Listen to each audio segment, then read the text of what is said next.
Hello everyone, my name is David Varsimashvili.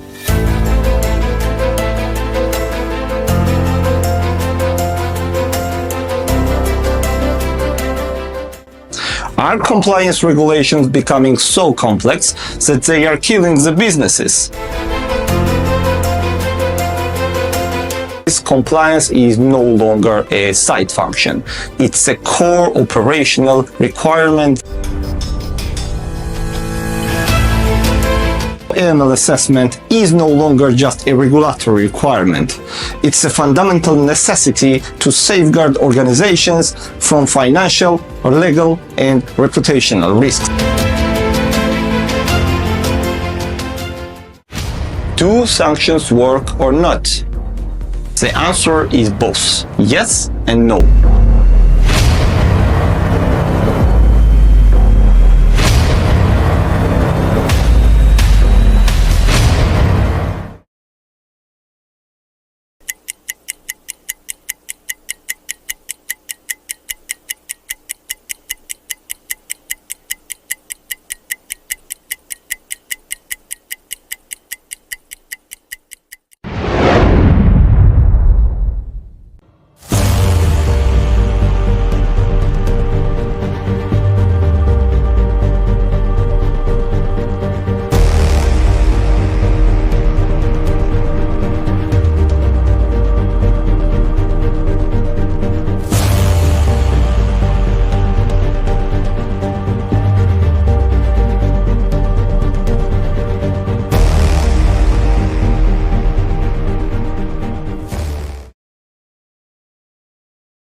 Welcome everyone here at the Soltesz Institute webinar, where we are bringing you the latest and the most up-to-date information and industry knowledge from payments and banking, where we fight for an ethical and transparent industry.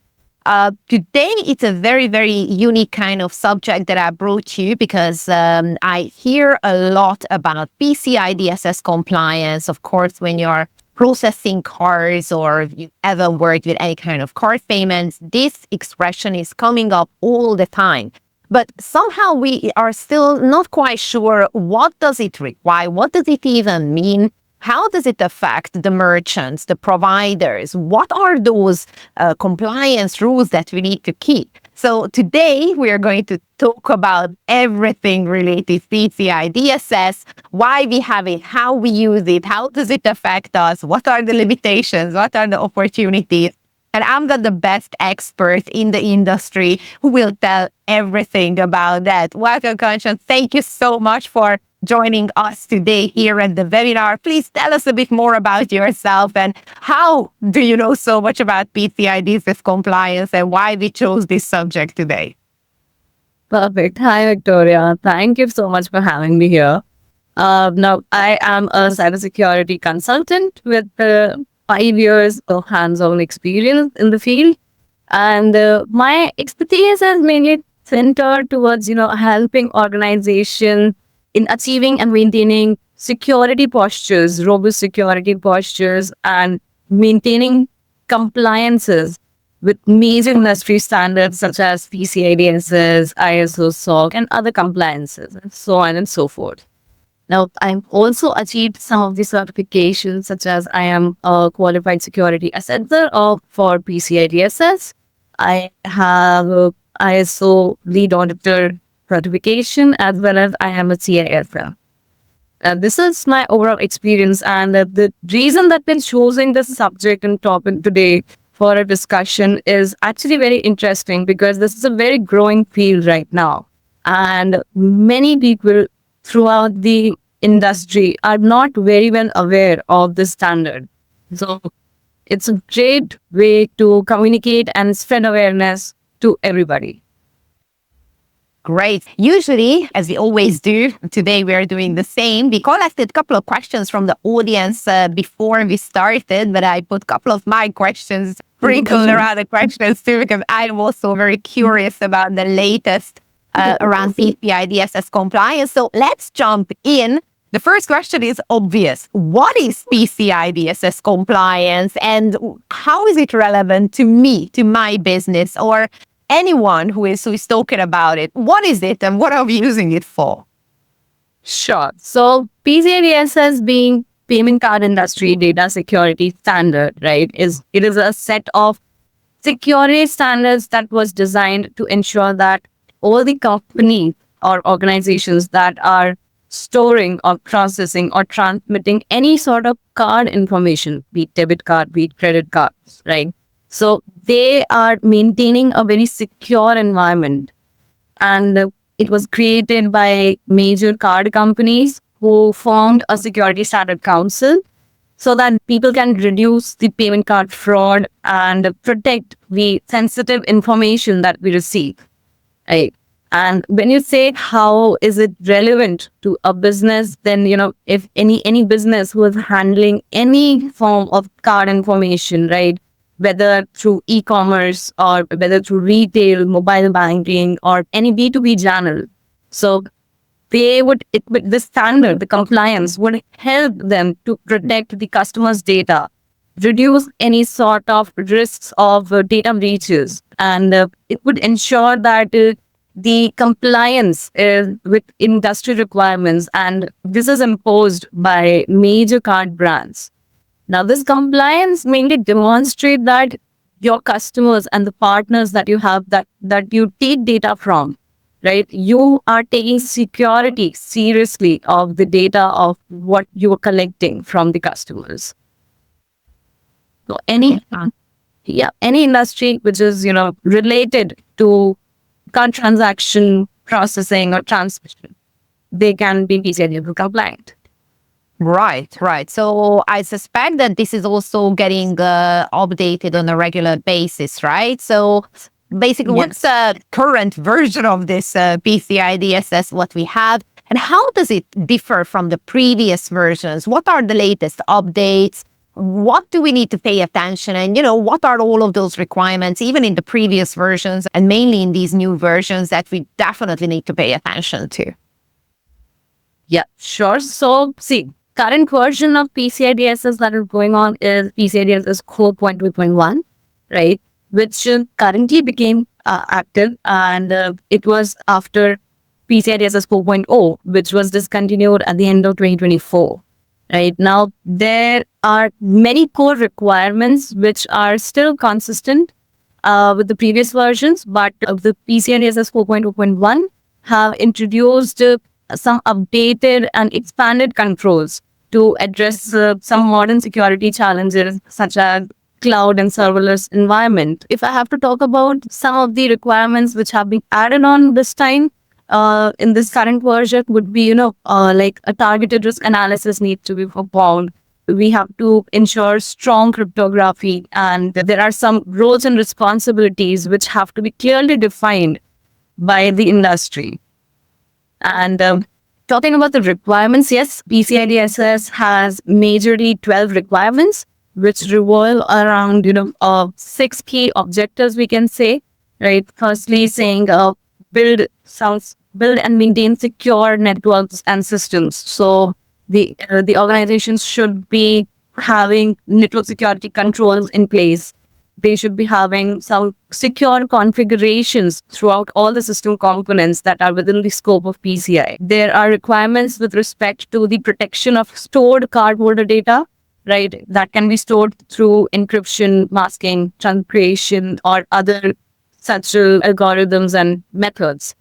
Then even not only at the time of storage, but also the encryption should be at the time of transmission of such a data from one environment to another environment over open and public networks, right? These systems should also be protected from malware attacks and viruses, right? And it should be very up to date with respect to that. If any organization is developing any application, in-house application, so there should be a very secure system and process that needs to be in place to ensure that these applications are secured and are developed using secure coding practices. Then there are requirements with respect to access control measures that needs to be taken, right, and the authentication factors that needs to be in place. And there are requirements with respect to the security of physical environment, right? So if any organization has an environment which is hosted on physical networks, then the physical security should also be protected and secured in a way that no unauthorized access is provided to anybody. Right?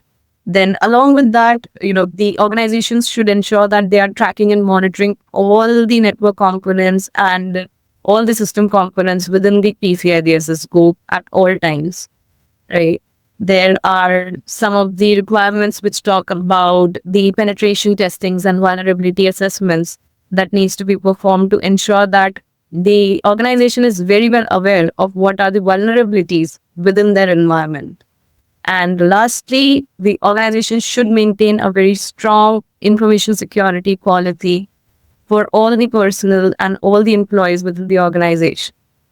These are a brief of all the requirements which the PCI DSS standard provides.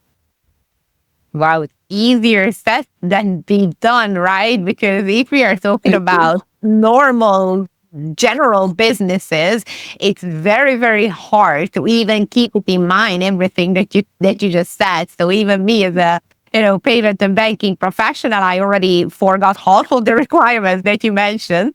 And it actually comes in my mind, the story. A long time ago, I was going to a gym and I was waiting for something. I was just sitting, minding my own business, just going through my phone and whatnot. And I noticed that the receptionist lady at the gym has this notebook, this little notebook with all the members' names and the card details. And what she did, she got that piece of paper out. So she started to process payments on a POS machine, right? So she was typing in the card details and basically process payments like that. But this notebook was actually kept in the reception under the desk. I remember I was looking at it and I was, oh my God, this is how you keep the secure data of the members with the name and the address and the card number. So I'm sure that for you as a security expert, this story is basically your worst nightmare, right? But even thinking about how a lot of businesses are still operate today, that what can we do when we are talking about, let's say, a small bakery, a small gym, or any brick and mortar company who is actually handling all of those card details? How can they be sure that they are maintaining this and that and internal and security and tokenization and cryptography? Help me here that what can a general business do around PCI and DSS compliance?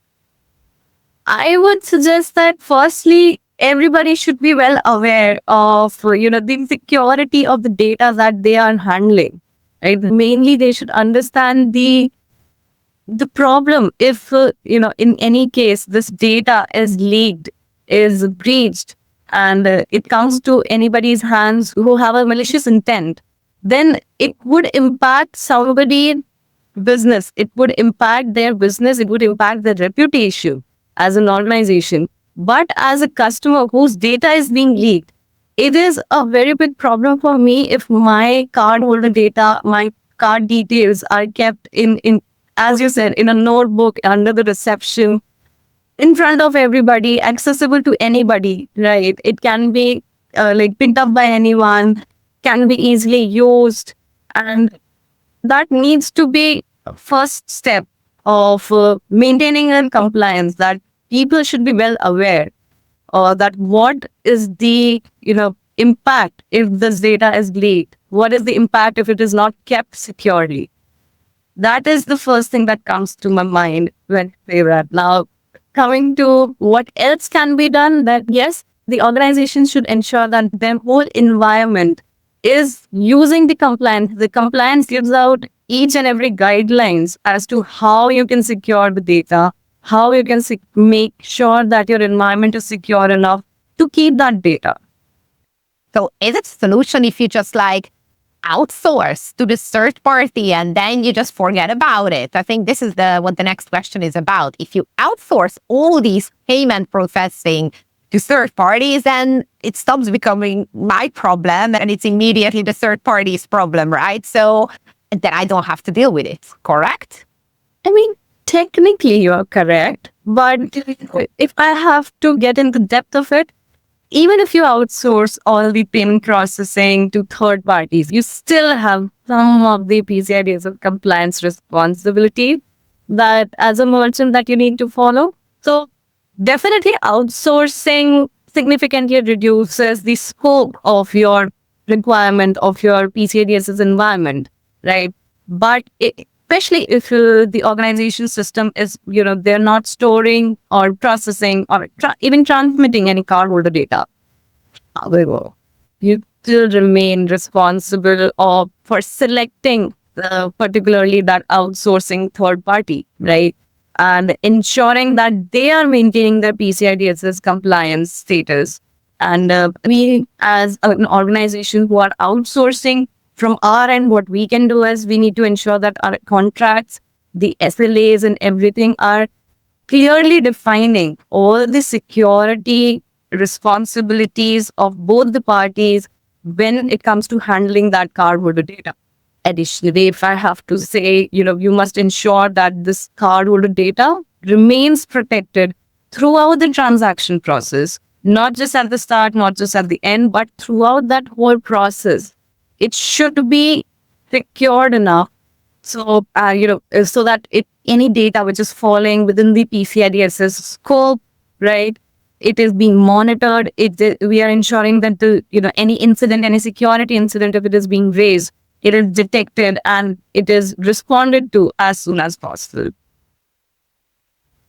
It is getting a bit complicated, because if you think about it, you as a business, you have a huge responsibility. And when you're putting your trust in the hands of third-party providers, you might not even have the relevant oversight of how much is the risk over your business if they do something wrong, if they are missing something. So oftentimes I see that there are a lot of merchants online or even brick and mortar stores on the main street. And they just assume that, if I go to this bank or that payment provider, as soon as the data is, processed and the cards are being processed by that bank or financial institution, I'm good. But you say that even then I have some kind of responsibility. But how do I know that? What are the levels of the risk? How can I make sure that me as a company, I'm doing the right thing? And even though that I want to take on the responsibility, how can I make sure that I build also a secure network and systems? And I think this is basically touching the next question as well, but it's a bit more complex coming from me, that what are the different ways of either blindly trusting your provider and then blindly taking that kind of risk, whatever comes with them, and trusting that their processes are relevant? Or what's the cost of building my own system securely and safe? And how would you even approach this question for an online business, for example? Okay. When you say that, it definitely is a very big risk if you are choosing the right outsourcing third party or not, right? So for that, as I said, firstly, we need to ensure that the third party is maintaining a PCI DSS compliance, right? So as soon as we have their compliance status with us, we can simply say that, yes, so the responsibility shifts from us to the third party, right? Now, it is their responsibility that they have to ensure everything is secured and everything is within the PCI DSS standard compliance, right? Now, if in case, let's say that if I have to take an example, a hypothetical example, let's say that my company, I have to get into the business now, rather than taking a payment, making a payment processing from my end, I am taking an outsourced party, right? Now, that third party, I firstly have to do my own research, list down all the third parties which I think are the best, check their status, check their PCI compliance, ensure that whatever contracts and service level agreements that we are conducting, in that everything is clearly noted down as to what are their responsibilities, what are our responsibilities, how will they be protecting the cardholder data at their end, right? Now, because this is a signed contract, right? So even they are obligated to follow the same. And coming to how, if I as a company do not want a third party and I want my own environment to be built in a way that, it is pure and all the systems and networks are correctly in place and within the compliance. For that, I would have to follow a very structured approach, right? Firstly, I have to install and maintain the firewalls, firewall being the first line of defense, right? It can control and monitor all the incoming and outgoing traffic in my network, outside my network, right? Then I have to ensure that the system components have a very secure baseline configuration, right? Now, the standard itself gives out a lot of requirements, which particularly and specifically tells out how the configurations need to be deployed. Like if I have to say password policy, so the standard specifies as to, the password length has to be minimum of 12 characters. It has to be changed within every 90 days, right? There should be a password complexity that needs to be followed, alphanumericals with special characters and everything, right? So these secure configurations are deployed throughout my environment, throughout my PCI DSS scoped environment would be another step. Now, after that, I can also use the segmentation, right? Now, when we say segmentation, it is nothing but segregating the environments. Okay, so if my sensitive environment which has the cardholder data, needs to be segregated and segmented from my rest of the network using, subnets, using VLANs and everything. Then yet again, I have to ensure if I am getting any sort of data at my environment, it should be kept in a secure manner, in a way that it should be encrypted using strong cryptography algorithms, right? Be it if the data is at rest, or be it if the data is at transit. Anytime the data should be encrypted. And lastly, all the system components that are there within the scope of PCI, the access should be managed in a way that anybody who's getting the access, they have the job role and job need for it. And lastly, something that, people do not usually neglect, I would say usually they neglect it, that there should be a continuous monitoring of all the system components. We need to ensure that we have a very strong monitoring tool within the environment, which is in real time, regularly monitoring, fetching the log, monitoring the activity that is happening throughout our environment, and detecting and even giving out the alerts so that they can be responded to, and finally we have a secure environment. Do you think that we can ever overdo it? Because I just noticed on myself that as soon as the website is asking for at least 16 digits and the capital letters and the special characters and the numbers and the this and the that, for sure I won't be able to remember that. And this is where I'm doing the massive security breach, when I'm just typing it in my phone, sending myself an email with the password, or even worse, I've seen some places when you just put it on a sticky note and stick it on your computer. So next time when you're going to work, it's just a password and a sticky note, and it's easy to access for everyone. Wouldn't it be more efficient, and I'm just very curious about your personal opinion, if we just keep something which is easy to remember and not overcomplicate with the 16 digit and the characters and whatnot, and if you have to change it every 2 weeks, what do you think? What's the benefit versus the cost of having this overly securitized kind of environment for human beings who might not be able to complete all of these requirements? Oh, that was a really nice question. I understand that people like us usually tend to forget the passwords that we have kept. But no, there is unfortunately no other way. Right. The standard is very strict when it comes to the security postures that it has given. If it says that we have to keep 12 characters password length, then even we cannot keep it at 11.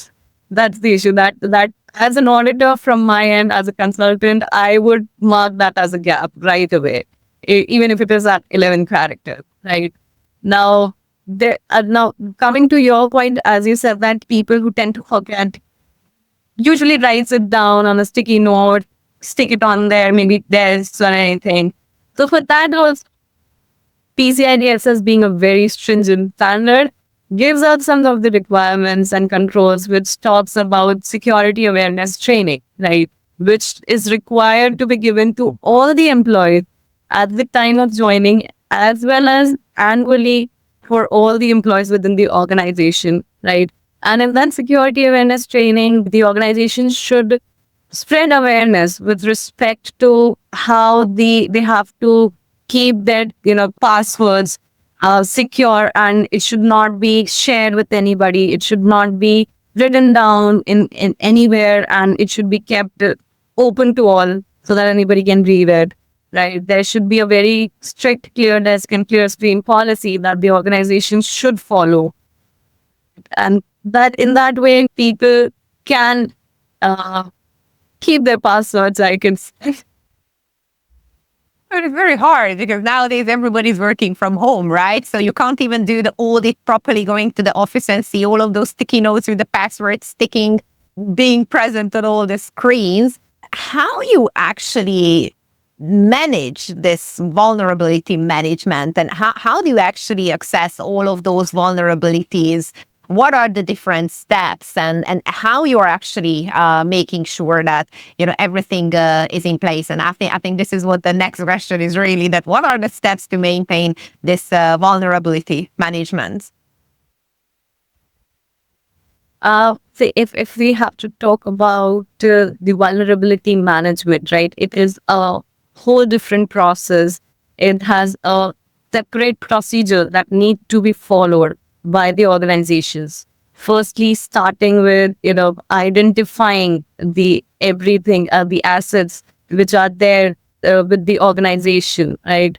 Which are critical assets and endpoints that needs to be assessed, and that needs to be scanned for the vulnerability, right? Then secondly, vulnerability assessments needs to be conducted. So the organization can choose to use some automated tools, or they can choose to use the manual testing procedures to ensure and identify any security weaknesses or misconfigurations or any vulnerabilities within their environment. Then the next thing that the organizations can do is they can prioritize their vulnerabilities and how they would be resolving those vulnerabilities. So any vulnerability which has been identified can be categorized as critical, high, medium, low, and their priority should be set as to how and when we need to respond to such vulnerability. And then the organization should have a remediation and mitigation plan with them. They need to start working on the patching of all the vulnerabilities, updating the system components, and ensuring that the risks, whichever has been identified, have been mitigated. And as soon as this is done, the organization can then go for a rescan and a reassessment of the vulnerabilities to ensure that whatever mitigation strategies they have followed, they are successfully addressed, and finally we have a clean environment within the organization. And the last step I can say is the reporting and improvement part, where we create a whole report of the vulnerability scans that has been conducted, and any points of improvement if the organization had, they can also showcase that in the report itself. Lots of different steps. Actually, we mentioned already about the password and what are the requirements for all of these, safeguarding of the data. But how do you implement other access control measures? Is there any other control measures for the access? What else do we need to pay attention to?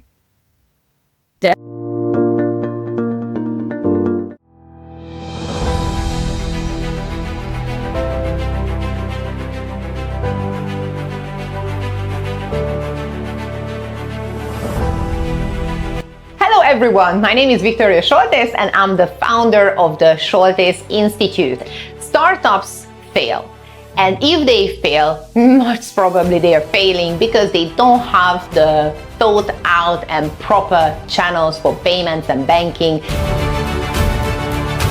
Hello everyone, my name is David Vartimashvili. Compliance is no longer a side function. It's a core operational requirement. Hey, welcome everybody. I'm Marcia Klingon-Smith. Instant payments is transforming the way money moves all across the globe, across all the different industries.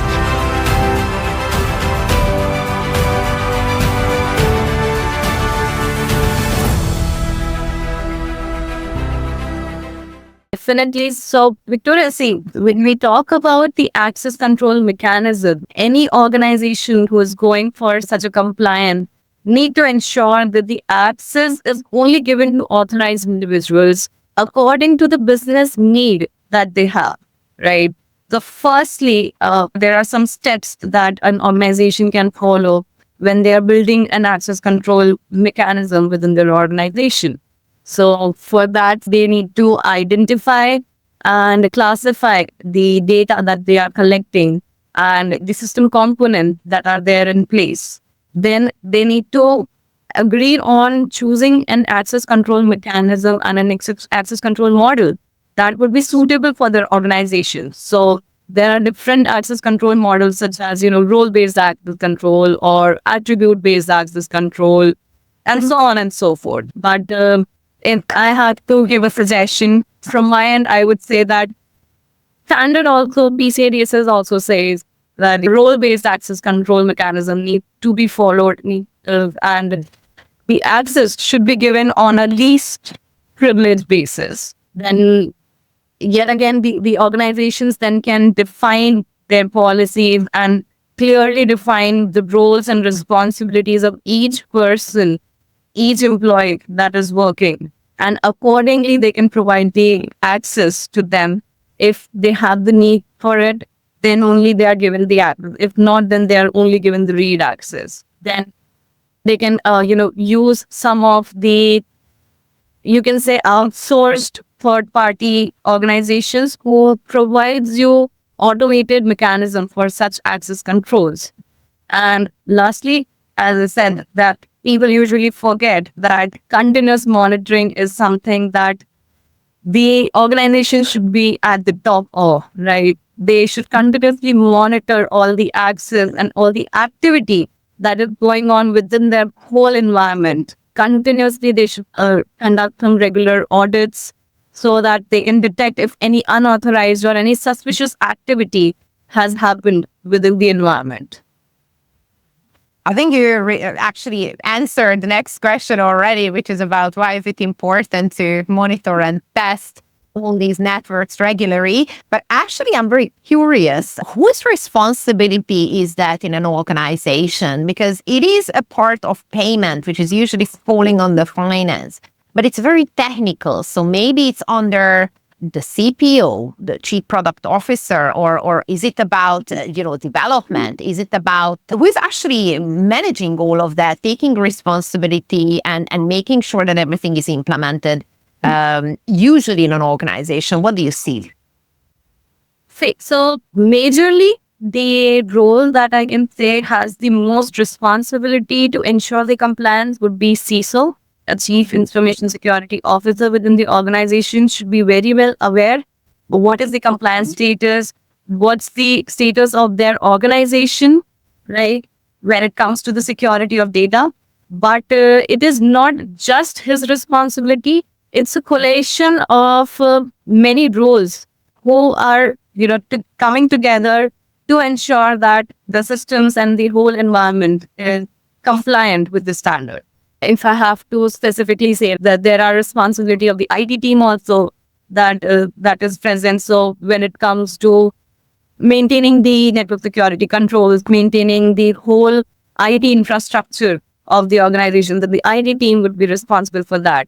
But when it comes to the development of an application, which is in-house application, then the product and the development team would be the one who are responsible for that. Then the developers should be very well aware of the secure coding standards that they are going to use for developing these applications. Then there's a role of HR as well. When it comes to PCI DSS, the HR comes into the picture, when they are hiring the employees within the organization, right?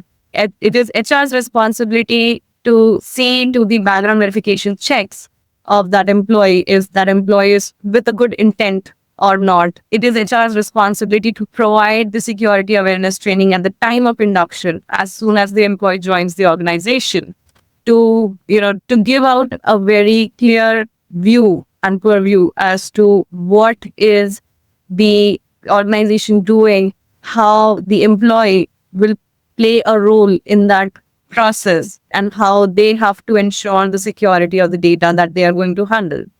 So there are different responsibilities of different people which is involved within one compliance. Is the regulation saying anything about the level of individual responsibility? So, for example, whistleblower responsibility in case that someone sees that there is a discrepancy or a misuse or a problem in the system. Is there any obligation on an individual level to report it, or the regulation is not really going into that detail?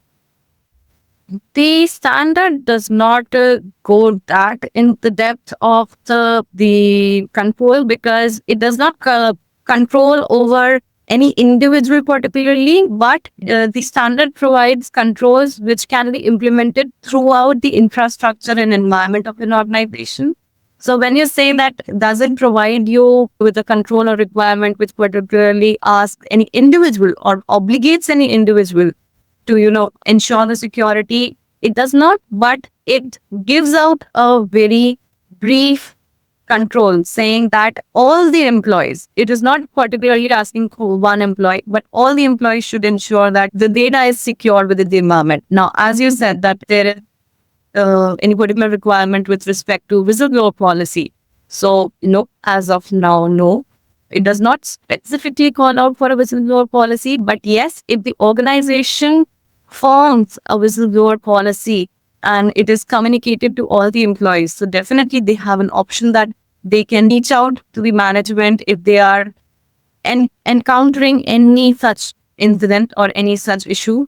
But according to requirement 12 of the standard, it gives out a very, a vast view as to how an incident reporting can be done. So be it by the individuals who are working within the organization, or be it by the third parties who are, related to the organization, or the customers whose data is being shared to the organization, how they can report any incident or any issue that they are facing, maybe with the application, maybe with the transaction, anything can be happen, right? So if they are facing any such issue, that needs to be reported. And the standard gives out how the organization can work with these such reports, such incidents, and how they can respond to it. So they should have a proper incident response plan for it. Because usually financial regulations are applying for everyone. So if anyone on the user level, on the individual level, obviously on the organizational level, they have to report anything which even looks suspicious, right? So in this way, we can maintain the trust in the financial system and making sure that everybody is doing the right thing. But when it comes to, security, somehow I feel like that there are no clear cut of responsibility lines. And as you said, of course, that there are trainings and the HR needs to take an active role to educate all of those employees. But somehow maybe the user is not even requested to report any discrepancy, right? So if I am the victim of this, it is up to my good intentions and willfulness to actually go and report something to the organization to avoid this problem happening again. What do you think? Is there any opportunity in the future that you see that there are going to be better responsibility alignments here, or it is enough and it's not going down to the detailed level like we see it in the financial regulation? And how do you see personally, do we even need to appoint that kind of level of responsibility when it comes to security? Because for me, financial or security is almost on the same level. I mean, differently, but what do you think about this? See, when it comes to individual responsibility, everybody in the organization definitely is responsible for the data that they are handling, right? It is eventually somebody else's data. It is customer data. and we need to ensure that we are keeping it with the utmost security within the environment. Now, the standard, as I said, does not particularly call out, but it still gives out some of the controls, which you can say that eventually comes down to the individual level, that every individual should be following this and should have these things within their desktops and the endpoints that they are using. They're not given that much of access, or they're not given that much of right to make changes to the system. That is the main security posture that the standard can provide. That we are restricting the access only, we are restricting the individuals to take actions anyhow. That is why there is a very stringent access control that an organization needs to maintain. We need to ensure that the access is given to the individuals only on need to know basis. If let's say that a developer, right, in an organization, they do not require the access to maybe some server, right? They would just be requiring an access to the UAT environment. They do not even require the access to the production environment, right? So accordingly, the access to that developer would be just restricted to the UAT environment, right? Again, they're also in the UAT environment. Now, there are so many developers in an organization, right? They also have some hierarchy that they are following. So maybe a product manager or the development head would have all the admin access to the systems, but an individual developer who is working on the application, on the coding of the application, he would not have the admin access. He would just maybe have the read access that is required to perform his job function, right? So yes, standard already has given a lot of controls with which we can ensure that the customer data is protected. Definitely, there are still points of improvement that even the standard and even the council is following. We also provide some suggestions. As an individual, you also can directly reach out to the council and provide some suggestions that such a control should also be in place, or this should also be covered up in the compliance purview. Right. Now you're talking, I'm thinking that, yes, PCI is obviously for the cards, right? But we have a lot of new innovative technologies when we're talking about fintech. We've got the open banking, the QR codes, the mobile payments, the wallets, the crypto. So how can we take advantage of this PCI compliance and maybe apply to other alternative payment methods? What do you think? Is it even possible? Is there an opportunity to learn from this PCI DSS compliance and follow this to other payment methods? Or in your opinion, other payment methods have to have their own kind of security systems? And what do you see during your work? Are your clients even bothered to keep any kind of security when they don't have to because they are dealing with a different kind of payment method? So, Victoria, I definitely have come across this type of a situation where an organization were offering different payment methods, right? As you said, that there is a wallet system as well, right? Now there is a payment gateway method that can be covered up under the PCI DSS compliance, but they were also using the QR code, this QR scan method to make the payments. Eventually, see, the PCI standard particularly talks about ensuring the security of the cardholder information or the card data. It does not take under its purview the other payment methods as of now.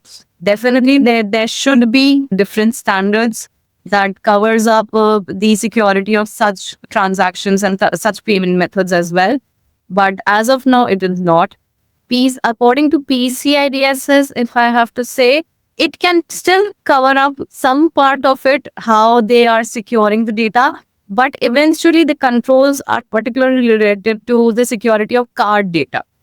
Not any other, not the bank details, not the account details, just the cardholder information. Let's talk a little bit about the documentation, because I have seen also many times that clients are trying to cut corners and now they are downloading templates or even using AI, ChatGPT to write a whole policy. Obviously, there's a massive risk when we are talking about pre-downloaded templates when it comes to security. Do you think the document has to be written from scratch for every single user and affected party? Or is there any template where the company can just adopt? And is the document determining the actions, or the actions should be written in a form of documentation when it comes to security? That's a really nice question, Victoria. I have seen that many organizations, if they have implemented everything according to the standard within their environment, they say that they are good to go, but they do not look at the policy documents that they need to maintain. So answering your question, the organization policies should be maintained and should be created from scratch in a way that whatever processes they have already set within the organization and they're actively following the process, that should be exactly documented in the policies, and it should be distributed with all the employees within the organization, or all the employees who are related, or who, to whom that policy would be applicable on. It should be communicated with all of them. And yes, there are some of the pointers that the organization should, keep in mind when they are creating a policy. So firstly, that they have to see that whatever is happening in their organization, the process that the employees are following, right, that the teams and different departments are following, that need to be firstly identified. So for which they can conduct internal audits within the organization, where they are checking what is process, is it according to the standard or not? If it is not, then what needs to be changed. They can change it within their self. And then finally, collating everything and documenting that in a policy. That is how a policy needs to be created, right? But it's not only that we created the policy, but we also need to ensure that it is all regularly reviewed and updated. If there is any change in the process of any department, that is reflected on that policy when it comes for the review. The policy should also be communicated and informed to the management, the stakeholders. So they should also be very well aware of what are the policies that they have created and what is the process that they're following within the organization. We have to ensure that the standards requirements are also covered up with the policy. So it is in accordance with the standard, and it is not going against it. I can say that more the security, it's better, right? So if, let's say that the standard says that you have to conduct a review, right? Like a user access review, right? It says that the user access review should be conducted in every 6 months. Okay, that is the basic standard that needs to be followed. But if the organization is following a process where they are conducting such reviews quarterly, it is against the standard. It is better than the standard right now. So that is acceptable. But if the organization says that they are following that review and they're conducting that review on an yearly basis, that is where the gap would come, right? Because this is not according to the standard, it is going against it. So yeah, the organizations, while creating the policy, should ensure that they are mapping everything with the standard, and they are ensuring that the compliance is within the purview of the policies as well.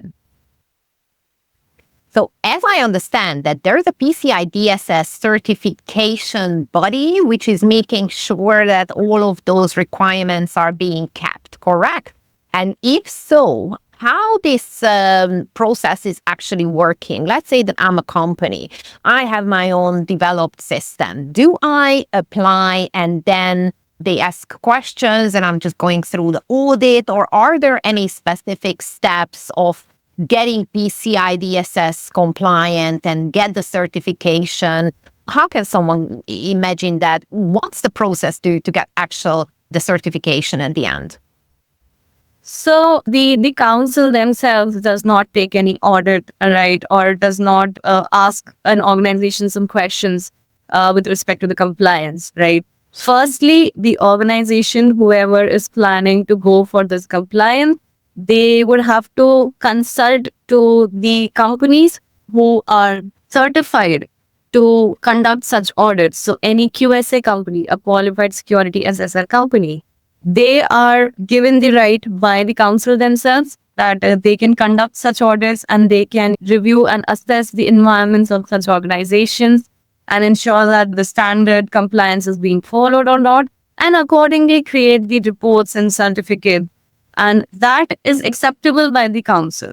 Now, the council definitely later on after the compliance can ask an organization for their compliance just to check if everything is in place or not. But that rarely happens. But yeah, the organizations, the QSA company are there to whom the organizations can reach out to for such a compliance report. And the steps, if I have to give you an idea of how a PCI DSS audit goes, then, firstly, as soon as any organization is onboarded, we have a brief kickoff call where we have an understanding of what the business is, how the business is related to the card transactions, how they're handling the card transactions, what is their network, network system, how they have built their environment and in their infrastructure, what's the flow of the card data, right, within their application. So how card from the very start when the card transaction starts, right, any customer, any cardholder, individual is inputting their card details. From that time, how the data comes within the environment, how the data flows within the environment, and finally how the processing is done, and eventually share a status of a success or a failed transaction. So that is understood from the organizations at their first call. And then we go for, the assessment, the main audit, where we talk to different departments of the organization, understand the process, understand their network, assess each and every system component that is there within the PCI DSS scope, and ensure that according to standard, all the configurations are set and, all the systems are updated and kept in a good running condition and they are being continuously monitored or not. So this is the whole audit process. And after that, if any, gaps are identified, that if as an auditor, I find out that the organization has some configurations in place, but they're not correct or they're not as per the standard. So we mark that as a gap. And finally, we give out a gap report to them, give them the recommendation, how they can mitigate the gaps, give them some timeline to mitigate and work on the gaps. And finally, come again for another final audit, wherein we just assess the gaps which were identified, have they been mitigated or not. Due to the mitigation, some other gaps have not been emerging. That needs to be ensured during the final audit. And finally, after that, we just collect all the evidences that we require, the policy document, and all the things that would be required by an auditor to create and generate a report. And finally, we'll be creating a detailed report. So there are report on compliance, which is shared with the clients. There is an attestation of compliance. And then finally, there is a certificate of compliance. So these are the three documents after a PCI DSS audit that an organization can expect to receive. What are those key challenges and what do you usually see businesses face, or where things can go wrong regarding this PCI certification? Is there any common theme which is recurring that everybody is usually making a mistake there? Or what do you see as an auditor? What are the very common key problems? So I have come across a lot of organizations which had an issue when it came to a scope definition of the, just defining what is the scope of PCI DSS. So the first and the foremost step for an auditor as well as an organization is to have a discussion and be clear on what is the scope of PCI DSS and what would be the assessment focused on. We need to ensure that all the critical systems and networks are included within that scope, which are used for storing, processing, or transmitting the cardholder data, or even related or impacting the security of that cardholder data. So when an organization does not have all the things in place, all the requirements in place, and they require some additional budget to be involved in order to get a compliance. That is another constraint that I have faced when the organizations, especially for this small sized or a medium sized business, when they have a very limited finances, that can create an issue, right? Then obviously the people are not very well versed with the technical terms and the technical knowledge which is required for a compliance standard. So sometimes some of the technical complexities have also been faced during the audit. Now, apart from this, yes, there are types of self-assessment questionnaires which the PCI Council themselves have given. So the organizations usually does not know the correct use of self-assessment questionnaire or the SAQ, as we say, because there are so many types. So what SAQ would be actually applicable on them, how they can comply with it, how they can ensure that everything is in place according to that particular requirement of the SAQ. That needs to be within the focus of the organizations as well. Now, apart from this, some of the common issues or challenges that we have faced is that they are balancing how the expertise, right, the experience of a user is there with the security. So, when it comes to businesses who are maintaining robust security without compromising any sort of customer experience, right, that can be challenging at a time, right? And keeping updated with the standard, with the latest standard, PCI DSS also keeps on updating throughout the years. So if the organizations are not aware of the latest requirements, that can also be a challenge. See, I guess we have covered up the whole PCI DSS compliance in brief already. But definitely, if I have to give up my feedback to the organizations, then definitely the organizations should be aware of the standard, of the latest updates of the standard. They should be, regularly review their payment processes. They should be well aware as to what data they are receiving and where they are receiving that particular data. Because again, this is another challenge that I have seen and have faced with most of the organizations. They do not know what data they are receiving. They are not aware that they are also receiving some of the sensitive data, sensitive authentication data, which is not allowed to be stored. The standard simply says that post-authorization, no sensitive authentication data should be stored, like CVV or PIN or track. So the organizations some at times are not aware that they are receiving such data and it is being stored maybe somewhere in the log, maybe somewhere in the history files. It is being stored and the organization is not aware. So my suggestion to them would be very well aware of your environment, of your system components and your whole network, and ensure that everything is being monitored and the scope of the environment, of the PCI environment, is very clear within the organization. So that is one suggestion from my end. And to all the consultants and the auditors who are working within this field, so for us, it is our role, to guide these organizations through the compliance journey. We have to help them to define the scope. We have to help them to implement such controls and guide them that what is wrong within that process and how they can comply it with the standard. And we can prepare them for the assessments. So yes, together we can build a secure and a compliant environment that protects all the customers' data and also supports the business objectives.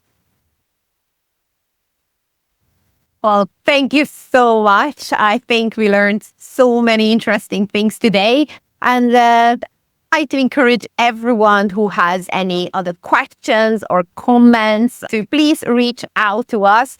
not only for the Institute, but to Kanchan directly, because I'm sure that she's also very happy to hear the comments, the issues, the problems that you face on a regular basis, because this is the only way that we can create an ethical and transparent industry together, where everybody has a good security, good measurements, and of course, a safe environment to do business internationally. Well, thank you so much for being here with us today, Kanchan. I really, really appreciate that you shared all your wisdom.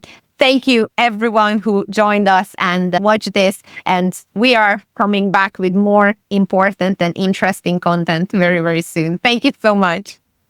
Thank you, Victoria. Thank you for having me. It was really great. Thanks. Hey, welcome everybody. I'm Marcia Klinget-Smith.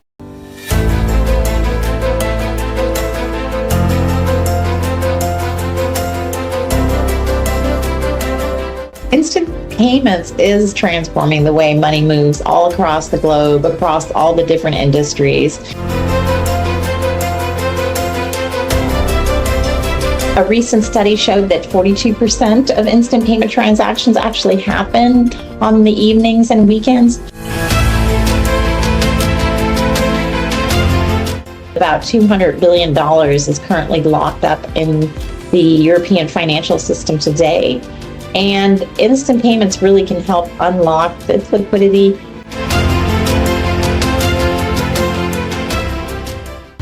The future of finance is instant, and those who adapt will thrive.